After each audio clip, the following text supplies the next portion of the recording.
All right. Let's call our Ethics Commission special meeting to order. Gentlemen that are on the commission, if you would just hold on for 1 minute so I can hit the record button.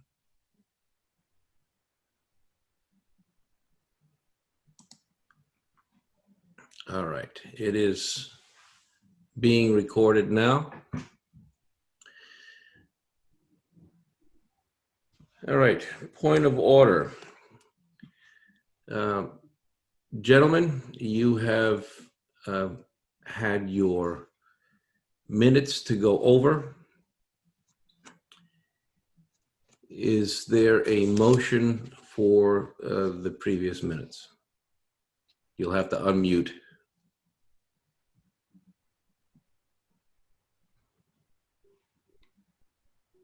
I'll make a motion to accept the meeting minutes as read. Okay, is there a second?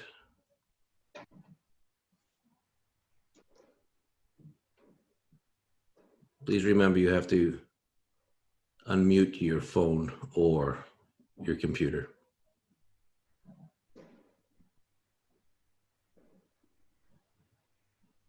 Okay, there we go. I'd like to second the motion to accept the meeting minutes from August 3rd. All right. Now, I had seen John. He was on. He vanished. Huh. I know he was in his truck. Maybe he has bad reception. Oh, okay. Well, we still have a quorum. Whitney is still with us as well. Whitney, can you hear us? I want to make sure we do have a quorum and that there's not going to be a break in the session here.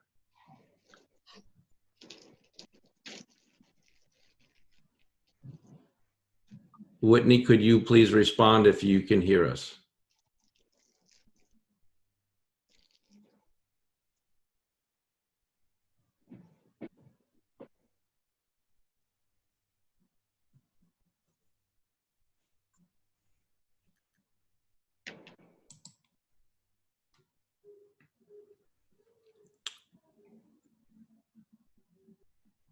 No. I think we just lost Whitney now.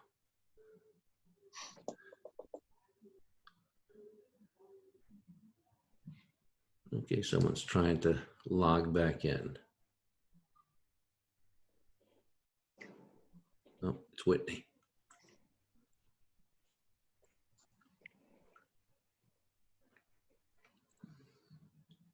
As long as we can maintain at least the four of us, we'll still have a quorum. Whitney, can you hear us? Yep, I can hear you. Can you hear me? Yes. Oh, great. Okay. I had a little trouble there. Okay. I'm in the car as well. We had John with us as well, but he must have had some kind of a technical difficulty, so we lost him. So we wanted to make sure that you were still with us so that we can maintain a quorum. Yep, I'm here. Okay. Did you hear the motion being second for the minutes? Yeah, I tried the second, but I couldn't get in for some reason. Yeah. Okay. All right. Seeing as how John is not present, he hasn't been able to log back in. The motion is still on the floor. All in favor of accepting the minutes as were presented, say aye. Aye. Aye. All opposed? So carried. All right. That allows us now to go to our meeting for tonight. Okay. Dan Reel, would you be so kind as to fill us in a little bit concerning the the complaint and give a little bit of your perspective so that we can better understand what you have given us. Hi, sure. Can you hear me? Yes, we Yeah. can hear you fine. Okay, excellent. Do all of you gentlemen have in front of you the April 30th complaint and the June 1st complaint? I only have the April 30th. Yes, we have the April 30th. Okay, so do you have the exhibits in front of you for the April 30th? We have a plethora of information here from that, yes. Okay, excellent. From A to Just J. just to let you guys know, on June 1st, I did supplement. So I don't know where that went, but when you get a hold of it, it will inform what has proceeded since, and they kind of involve the same family of complaints. So obviously, just to summarize what it is that I am complaining here, and count 1, it involves loyalty to the town. Count 2, compliance with applicable law. Count 3, improper use of the first selectman's office to unduly influence political issues. And count 4 for conflict of interest. So when we track down where the June 1st complaint went, that subsequently adds 2 counts, one of which is count 5, another one for compliance with applicable law, and count 6 for compliance with applicable law. So to be expeditious, this is a volunteer board, as was I on the Charter Revision Commission. We obviously don't sign up for the great pay and excellent benefits. It would help if I turn on my video. Okay, can you see me? Yes. All right.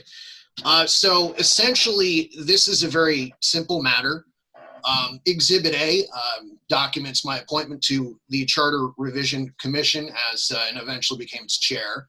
Exhibit B is the public documents that on February 11th, the commission had in fact requested an email so the public could contact it and other people could, do business with the commission to have their input and whatnot and so forth.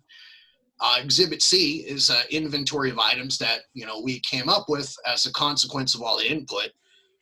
Exhibit D is my request to the town clerk to distribute that inventory for the reason that everybody would publicly look at it, and then, obviously we would be compliant with FOIA doing so, because at that point we did not yet have, access to the email or an ability to use it. Exhibit E is a request from Kevin Cunningham, that I distribute that directly to the email addresses of all the individual members, which I did not have all those individual email addresses, nor did we actually have a functional way where people could contact us. So of course, I did that. And prior to doing that, because we did not have access to an ability to interact with the public, and because, I took an oath to be on the commission and, do the job, and the commission saw fit to make me its chair, I saw fit to facilitate the business as best as I could under the circumstances. So I said, hey, there's a meeting coming up. I put a post on Facebook, because it's not like I had access to, the town website or any email or any means to do that. So shortly thereafter, it followed a rather terse conversation in which, I'll be blunt, I gave Kevin my pretty much "I'm not your employee" speech, and also said, what else are we going to do? So it turns out, among the accusations that was made falsely, I might add, was that I was somehow acting on the commission's behalf without its authority. Now, at the end of that call, I kind of figured, you know what, maybe it's time, maybe we can try to rehabilitate this relationship, if you would. And so I sent an email regarding that, which is Exhibit F, to which I'd received no response, I might add. And I point out in that email that, Kevin has a lot to add, his input is valued, and he has a lot of good ideas. And of course, during that phone call that I memorialized, I heard none of those good ideas. My goal here was to make this work for everybody, to try to make this a win-win, try to get a lot of things done and see other people's perspectives. So Exhibit G is a pack that Kevin Cunningham had handed me at the March 16th Charter Revision Commission. I think it was the March 11th. But anyway, and this is on, what I think it's called the Watchdog Media Group has that video on YouTube. So everyone can go watch that video. They can play it. And in that video, they will witness Kevin Cunningham handing me a packet of papers after falsely saying that I violated the Freedom of Information Act after I followed his directive to email all the other commission members. And he said, Mr. Hennick from FOIA wants to talk to you. So considering this was a FOIA public official, apparently from the way Kevin communicated, rather angry with me somehow, I figured I'm going to get on that right away. And so I did. And so I emailed Mr. Hennick. Well, the response that I got was Exhibit I. The guy was just plain not in the office. Apparently, either during that time where that conversation allegedly took place and the return out of office email indicated he wouldn't be back from till March 16th. So basically what Kevin Cunningham did is he falsely accused me of violating the law. I followed his instruction, which set that up.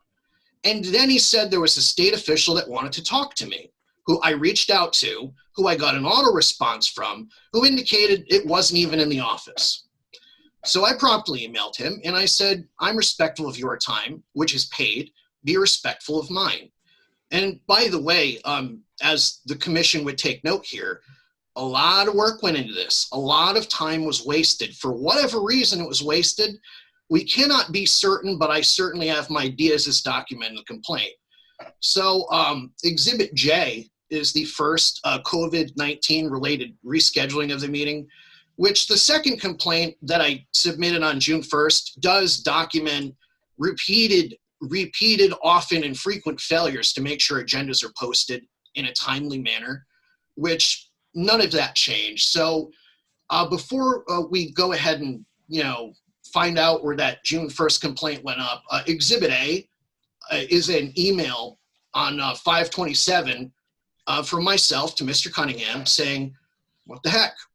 We had a meeting scheduled via Start Meeting, which, by the way, we use the Start Meeting application because we avoid a lot of the connectivity issues that we're even experiencing on this call.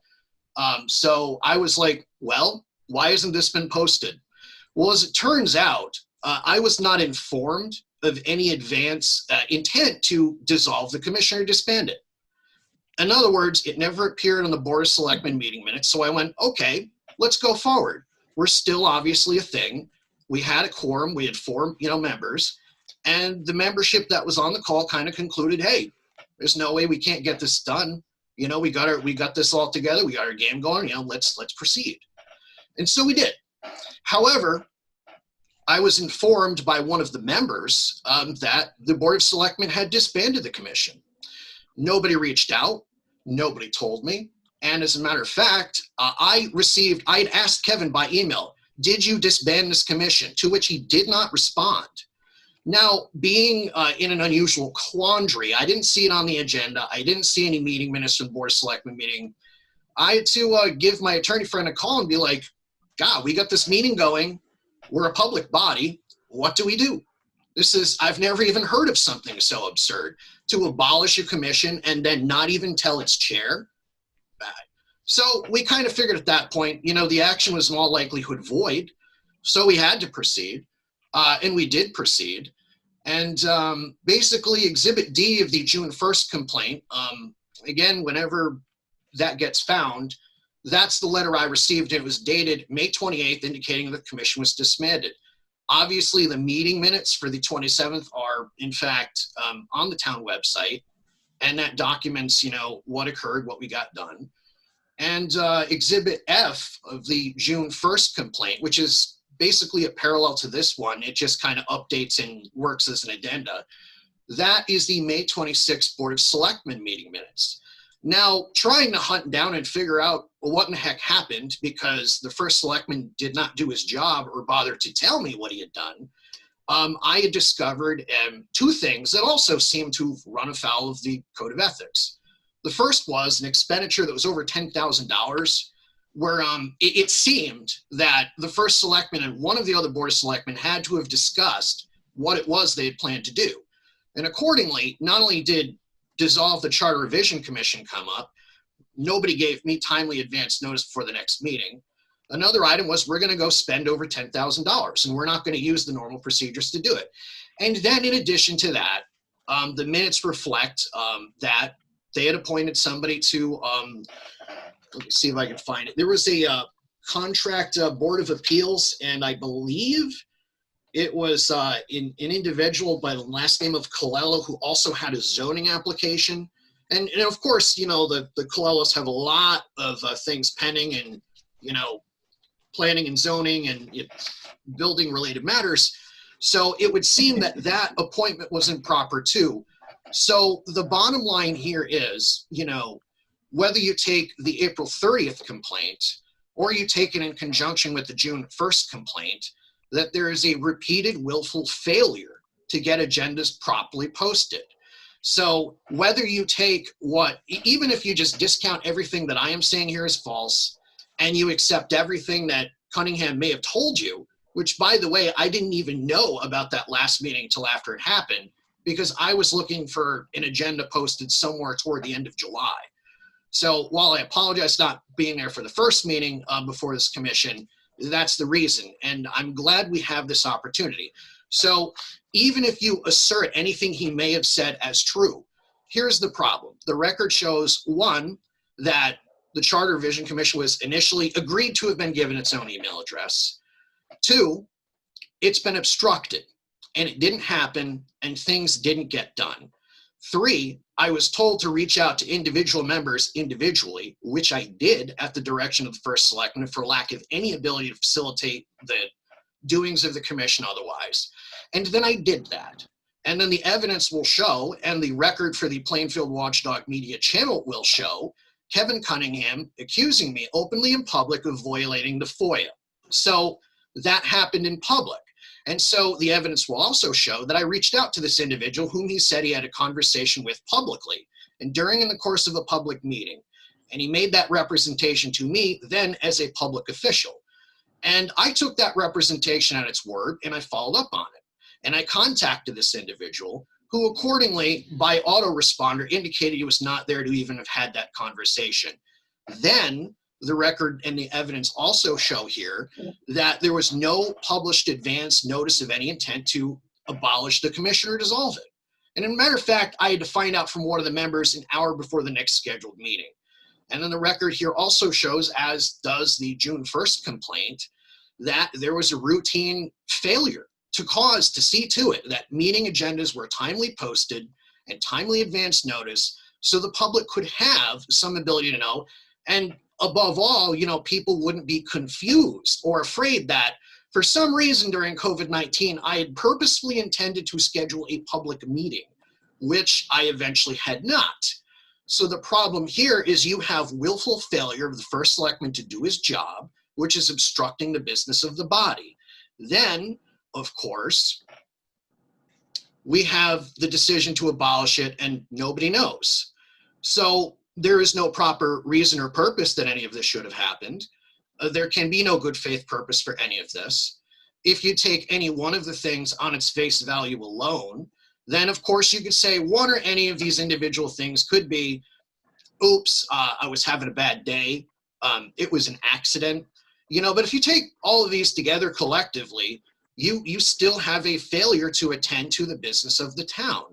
So I get it. Kevin was upset.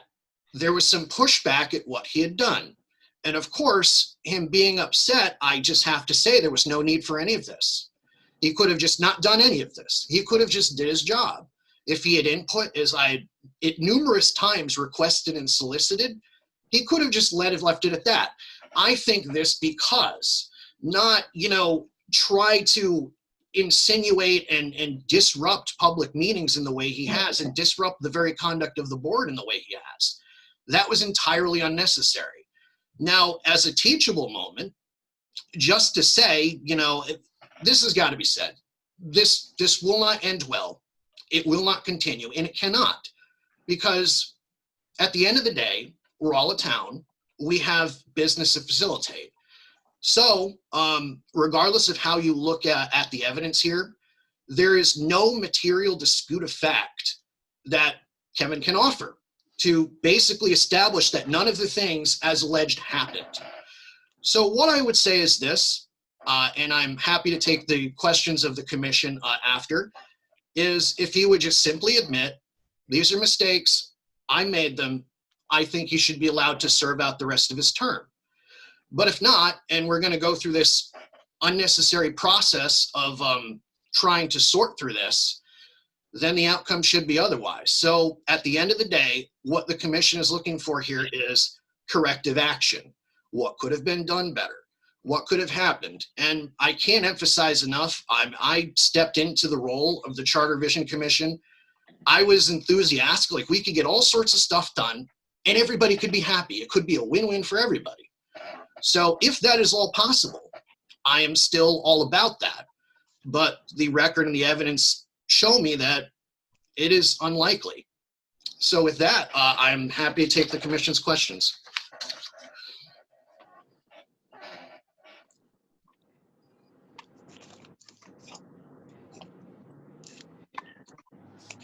Dan, Yes. this is Whitney Easton. How you doing? Oh, you know, another day living the dream. I wanted to ask you, you raised the point about the other people on the commission.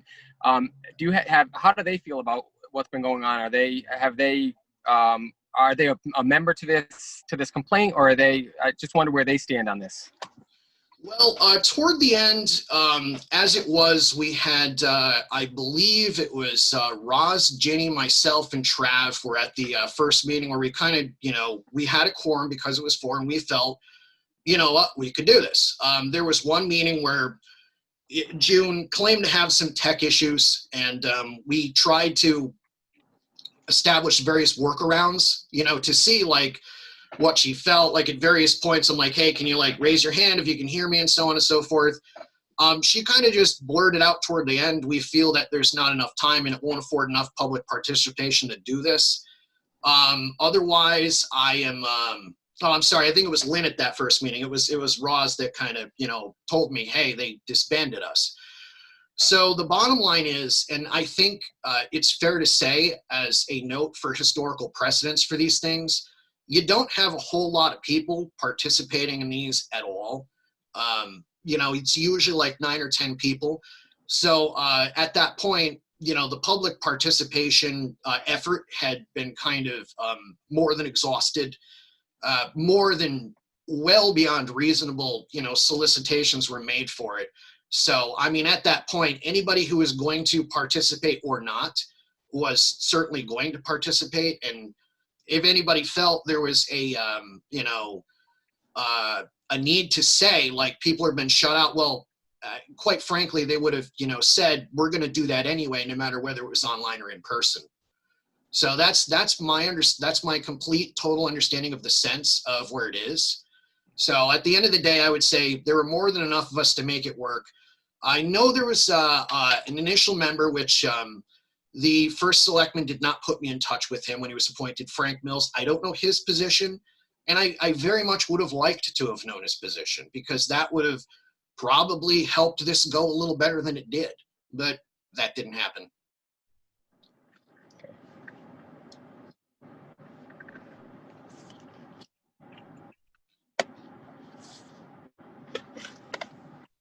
I just have not necessarily a question, but a comment. Dan, let's see here. On page 2 of your first packet, number 9, it talks about, you know, there was an email address that was formed, and you have not yet to receive or have been forwarded. As of that. Yeah. So, yeah, as of April 30th. I just want to let you know I did email, but it was May 21st. It was on May 21st, so. Okay, yeah, eventually we did get that squared away, but by the time we had, it was obviously things had come unglued. Yeah, I just want to let you know exactly when I sent that, though. That's all my comments for this moment, Tom.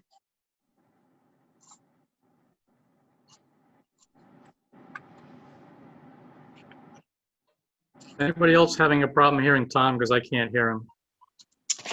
I can't hear Tom. I can't hear him. Can you hear me? Oh, there he is. Okay. Oh, there he is. All right. Doug, do you have any thoughts or comments right now? Right now, I'm still going over Dan's clarifications and tying them to the exhibits in the first packet. So I don't have anything right off the top of my head right now. I'm just still trying to put the letters with the paragraphs. Okay. John, did you have any question?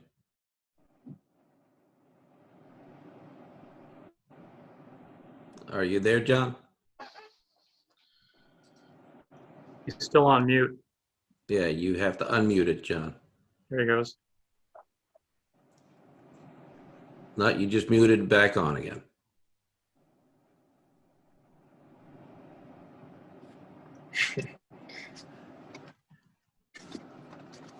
It just went back to mute again.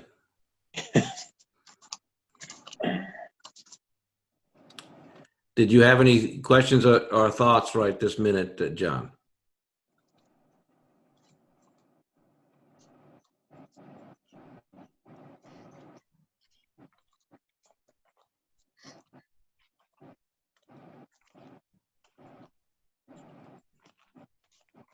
Can you hear us at all, John, at this point? I can hear everybody. I can. Okay. But, once again, I don't have no. I can't. You can't hear me. I can. We can barely hear Yeah, you right you this sound minute. far away, very far away. Okay, it's right here in front of me. I'm sorry about this. That's okay. Did you have any questions or thoughts right this minute? No, Tom. No. Okay. All right. Well, with that thought, then, I'd like to have Kevin Cunningham's input to the accusations. All right, let's see if I can go through the step by step.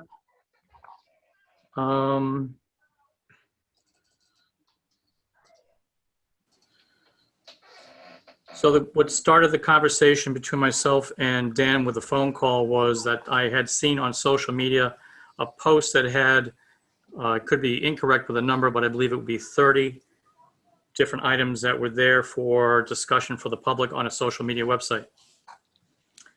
I then made a call to Dan to talk about that. We have a difference of opinion if it was terse. I would believe that would not be the case. I was trying to explain my history and being on different boards and commissions and how we act collectively and work together on an action, because as I tried to explain, as a chair, you're trying to put a lot of things together, but as a full board, when someone acts within that board and puts something, especially on a social media site, it looks as if it is the board putting that information out there. So I asked that he would consider not putting it on a social media website. So we did have some discussion on that item. See if I go into the next ones.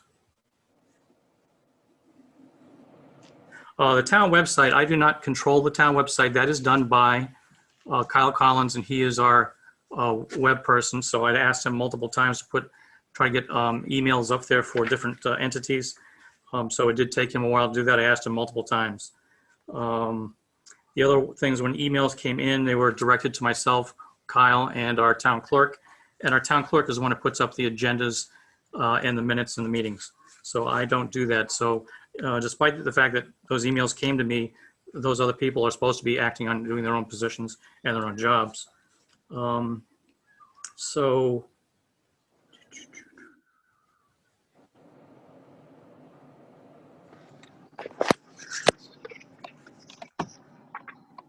going through, let's see, up to 5, I think we're number 5 right now.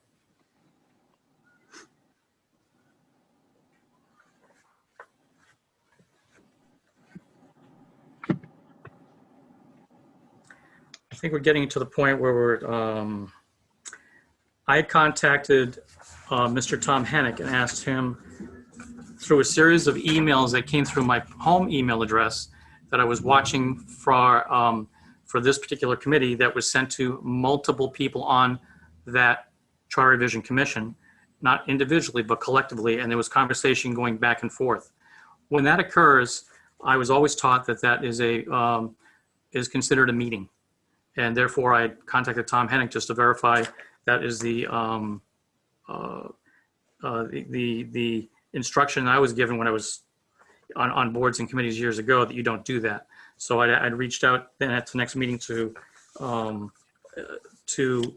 Dan and asked him to contact, because Mr. Hennick would like to talk to him about that issue to give some clarification. The issue that was, I think, in question here is the fact that I had talked to Mr. Hennick days before that. So Mr. Hennick had, at that point, I found out afterwards, had gone on vacation a few days later. And that's probably the call that was, initial call that Mr. Hennick received from Dan was an auto call saying he was not there and not available until the following time frame. I don't believe, I can't say for what Mr. Reel did or didn't do, if he made multiple phone calls after the fact or has ever talked to Mr. Hennick since.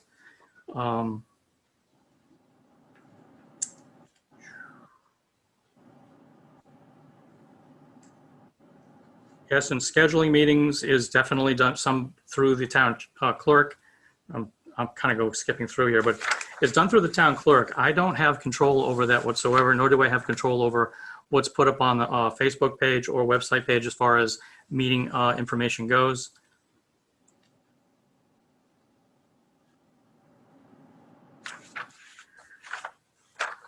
I'm not sure, because I don't see it listed directly in here for documentation, but I'm not sure what Mr. Reel is talking about with the $10,000 or Mr. Colello's appointment.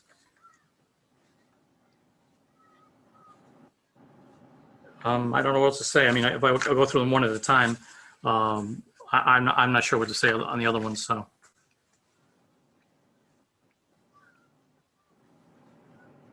Was the thought of the $10,000, was that in subsequent complaints? Oh, yes, that was in the June 1st complaint, and I quote in this the meeting minute language, and the language says, quote, "So if it is approved by the Board of Finance, then the money is in the budget." Now, that had to do, I think, with sneeze guards, that particular amount. Okay, so at this point, we're not going to be able to address that only because we don't have that information at this moment. So that would have to be looked at separately just to make sure that we don't create a mess going forward with this. Right. So we can only limit ourselves to the complaint that is in front of us at this point in time. Okay. Understood. That makes sense. It could get procedurally chaotic. Yeah. So the big question I have for you, Mr. Cunningham, is the accusation came that you just disbanded the revision committee. Would you like to address that? Sure. The issues that we have with COVID-19 eliminate a lot of opportunity for the public to come. And it is on a Zoom meeting that we had, in which it's also something I have a recording through Zoom. So if anybody wanted to listen to that, they could. The selectmen's meeting discussed how we were running out of time. We would like to actually have public participation in an event where you can actually be here. It's very difficult for Zoom. As you can see, probably right now, you have not a bad following at this point, but still it's not enough to say, here's the way the town is going to be structured and via the charter and how you go forward with something, and have 4 people in attendance from the audience. We really wanted to talk about that. So we did at a meeting and talked about how we'd like to have that as a more public way to do this. And the time was getting short as to how we would be able to do that. You have to remember that according to the charter revision process, that the selectmen also had to have public meetings, 2 of them. So that was the feeling, that was my feeling, was the fact that we weren't going to be able to have real public meetings and be able to go forward with it. So at that point, we decided that we discussed it and voted to disband the charter revision, which we talked about also at that same meeting, how we could also bring it back to life later on in the year. So that's what we did. So that was at a Board of Selectmen meeting then, Absolutely. and that is recorded and obtainable. Correct. It was not on the agenda at the time. We did put it on the agenda after the fact. It was added to it, but it was something that was discussed at that meeting publicly, and we brought it forward and made action at that point. Okay. Okay. Any of the other committee members have any questions for Mr. Cunningham? I do. I'm not sure how the procedures work with everything that you do on the town committee, but I just wondered, would it normally be something where you might discuss with the chair or with Dan, who is the chair of that committee, that it's a possibility that it would, I mean, I'm just trying to figure out if there was an intention to give him the shaft, or if it was just something that happens especially with COVID-19 going on, you know, where it was just something that it wasn't possible to reach out to him first, or I just don't know how that would normally, how that process would normally go. So if you could kind of clarify that, I'd appreciate Sure. it. If anything, there was an oversight on my part that we wanted to make sure we try to do that as much as possible, but we have so many things going on that, as a matter of fact, that wasn't the only thing that was added onto the agenda that evening. So there was something else. We have in the past added on items in the agenda. So that definitely was an oversight on my part. Correct. Okay. Thank you. Any other commission members have a question? I know we're talking about the different issues on FOIA, and I guess my question is, when you start changing agendas, what does the FOIA implications on that, I guess, is my. And I went years ago, and as chair of the Board of Education, I asked that question to FOIA, and have done so again during this term in office, so that they have no problem with it adding on anything onto the agenda. That's also been reviewed by legal team just to make sure that we're all set with that. So it has been done many times. If you take a look at a lot of different boards and committees, you can see that there's items added onto their agendas all the time. So it's not uncommon. All right, thank you. Adam or John, if you have any questions, feel free. No, Tom, I don't have any questions at this point. John, do you have any questions?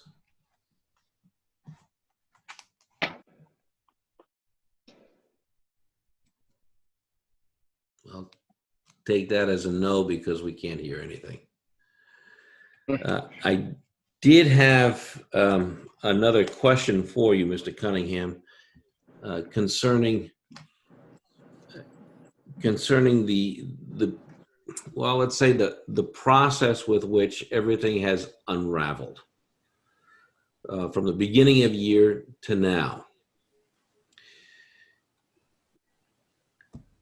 I like to say that this town is full of good people, but they don't always see eye to eye because we don't understand each other. As everybody can understand, this ethics commission doesn't have teeth to be able to say, well, you own this and you have to do that. All we can do is just simply acknowledge what is in our code. And our code really limits us with what we can and cannot do. So it boils down to something, I think, very elementary at this point in time. The Ethics Commission is ultimately more of a commission that can give input, but in an advisory type of style, not in the sense of you have to do this, because again, we're not a judicial body that can actually say, okay, you have to do this. So we need to understand that. But the reality here is there's a huge gulf between where Mr. Reel is and where Mr. Cunningham is. I would like to say that this can be reconciled before anything would potentially blow up for the entire town, and I don't think anyone would want that. So I would appeal, first of all, to both Mr. Cunningham and Mr. Reel to see if this can be ironed out between the two of you so that, let's just say, there's no mud on anyone's face and the town can keep moving forward within the midst of everything that's going on right now. That would be the best situation. However, we have a complaint and we have to look at this complaint by way of our commission code. I want us to be aware of the fact that our commission code is just that. It's not in the town charter information. It's a separate document. So please be aware of that. You can get it online if you don't already have it. And please go over it as much as you can so that it wouldn't waste your time to potentially make a complaint or receive a complaint in the future that really the commission can't do anything about. Okay, I do want to make that clear. However, at this junction, I'm going to have to ask the other commission members if they wanted to go into a private session at this moment in time to discuss it a little bit further to see if there's any other questions for either individual. And if so, there needs to be a motion for that.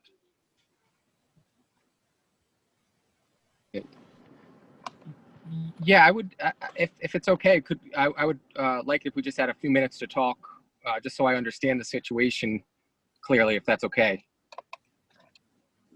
So is this a motion to go into private session? Yeah, motion to go into private session. Yeah, I wasn't sure how to say it. Okay. Second the motion for executive session. Okay. All in favor of accepting the motion, say aye. Aye. Aye. Aye. All opposed? So carried. So at this point in time, gentlemen, we are going to end the recording so that we can go into executive session. And once we have made some time for clarification, I'm not exactly sure how the procedure part to get back on so everybody can get back on at this point. If someone has some insight on that, please let me know, because this would be a first for me. Okay.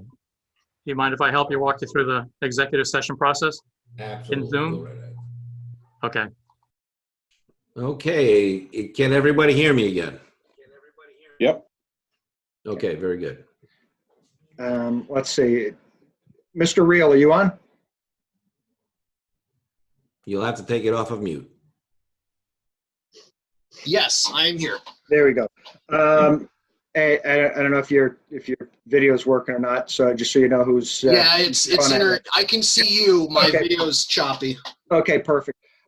It sounded like to me that this is related almost to the point of not being able to separate it from part two of, as you even put it, the addendum. Yes. So I honestly, I want to give it the full bore and be able to see that, because I think obviously it's all interrelated. So my initial gut is that we need to table this until we can get our hands on part two. You are reading my mind, good sir. I was actually about to suggest that when you guys came back. Okay. So I will, based on that, because I think that's the fairest thing for you and for Mr. Cunningham, so that we have everything all in one shot, and so that we can parse out what we need to. So based on that and Mr. Reel's agreement, I'm going to make a motion that we table this until we have the entire packet in front of us. Okay, is there a second? I'll second that motion. Sorry, I'm just All writing right. things down. All right, Whitney, you're on mute right this minute. Okay, sorry. Okay. The motion has been made and seconded. All in favor of tabling this until we have all of the information from Mr. Reel, say aye. Aye. All opposed? So carried. All right, we will, Mr. Reel, where did you deliver that to? I sent it via mail to 8 Community Ave, which is, I believe, still Town Hall. Is there an email address for the Ethics Commission or some more secure, expeditious way? well, it should go through the town, and the best way to do it would be for you to have it so that someone will have to sign for it. Right. So I that- think I'm going to do that, because I think, as already noted, there's some communication paperwork transmittal errors going on, and I'll do it that way. I'll do it priority registered certified. I would say I believe everything should go through the clerk, because they're the official stamper. If I'm Yeah. right, Adam? Yeah, I would tend to agree. Perfect. Okay, All very right. good. Thank you And very much. then we will base our next meeting on getting that information from you and then posting a date for another meeting. It would kind of be useless right this moment to post a date right this moment if it potentially takes a little bit longer than we anticipate. Would everybody be willing to look at it in that fashion as far as the next meeting? That sounds good. And then everyone that is involved, of course, you will be notified, so that you can make sure that you can attend. And we'll try to plan the meeting accordingly like we tried with this one. Okay? Excellent. Thank you. All right. With that said, I would entertain a motion to adjourn. So made.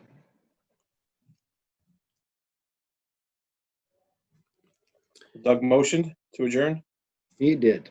Okay, I will second the motion to adjourn the meeting. Okay, all in favor, say aye. Aye. All opposed, the same. Aye. So carried. All right. Thank you, everybody, for attending. I hope you have a pleasant evening. Yep, take care, everybody. Good night. Bye now. All right.